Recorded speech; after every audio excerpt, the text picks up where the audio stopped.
বাংলার জমিনের স্বৈরাচার জালেমদের ষড়যন্ত্রের শিকার হয়ে আমাদের প্রাণের মিজান আজহারি বাংলার মাটি থেকে বিদায় হয়েছিল।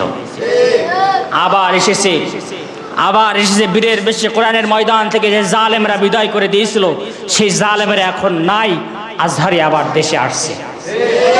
আসতে বলবেন না, জোরে বলেন কথা ঠিক কিনা? আজকে তোমরা কোথায়? যাদের অত্যাচার, যাদের জুলুমের, যাদের ষড়যন্ত্রের শিকার হয়ে আমার আজহারি ভাই বাংলার মাটি থেকে বিতাড়িত হয়েছিল, আজকে তোমরা নাও, আজহারি আছে বাংলার মাটিতে।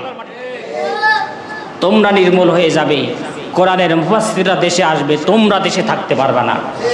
জালেমরা চিরস্থায়ী নয়, ঠিক কিনা? জালেমরা চিরস্থায়ী নয়।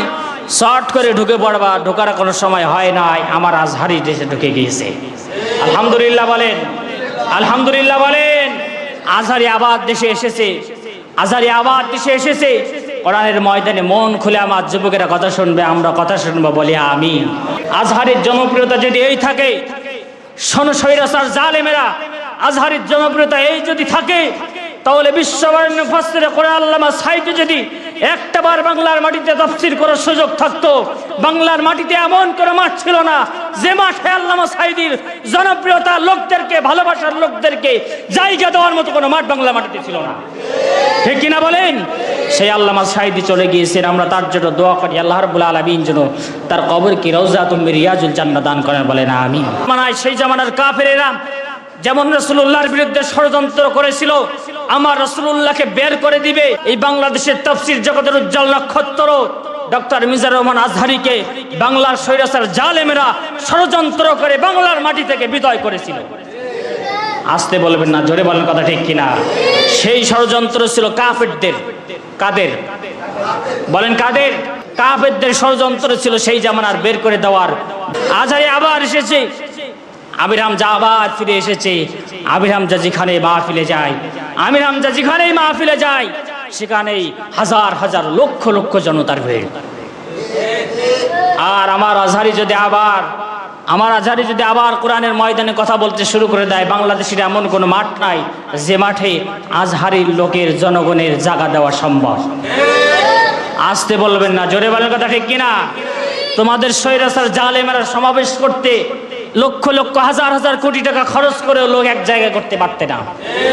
মিজানুর রহমান আজহারি যখন দেশ থেকে চলে যাচ্ছিল, কাফেরদের জুলুমের ষড়যন্ত্রের কারণে যখন দেশ থেকে পালালেন, আপনারা ছবি দেখেছেন, ভিডিও দেখছিলেন, বিমানের দরজায় দাঁড়িয়ে মিজান আজহারি কেঁদে কেঁদে বলছিলেন, আর জাতির দিকে এভাবে হাত নাড়িয়ে বলছিলেন যে বাংলার ভূখণ্ড ছেড়ে আমার যেতে মন চায় না, কিন্তু বাংলার জালেম স্বৈরাচাররা আমাকে দেশ থেকে বিতাড়িত করতে বাধ্য করেছে।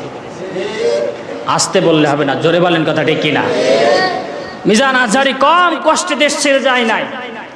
আমার দেশের কিছু মমতাজ মার্কা লোক, পীর পূজারি, মাজার পূজারি, কিছু ভণ্ড জানতো মিজান আজহারি বাংলার মাটিতে মাহফিল করে 5 লক্ষ, 6 লক্ষ, 4 লক্ষ, হাজার হাজার লক্ষ লক্ষ মানুষ হয়।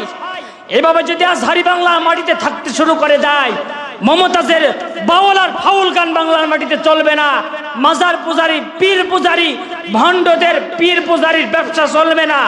এই জন্য স্বৈরাচার জালেমদের সাথে হাত মিলিয়ে বাংলার সূর্য সন্তান মিজান আজহারিকে বাংলার মাটি থেকে ষড়যন্ত্র করে বিতাড়িত করেছিল, ঠিক কিনা বলেন? এই হিজরত এখনকার না, এই হিজরত বহু আগে। রাসূলুল্লাহ হিজরত করেছিলেন, নিজের জন্মভূমিতে থাকতে পারে নাই।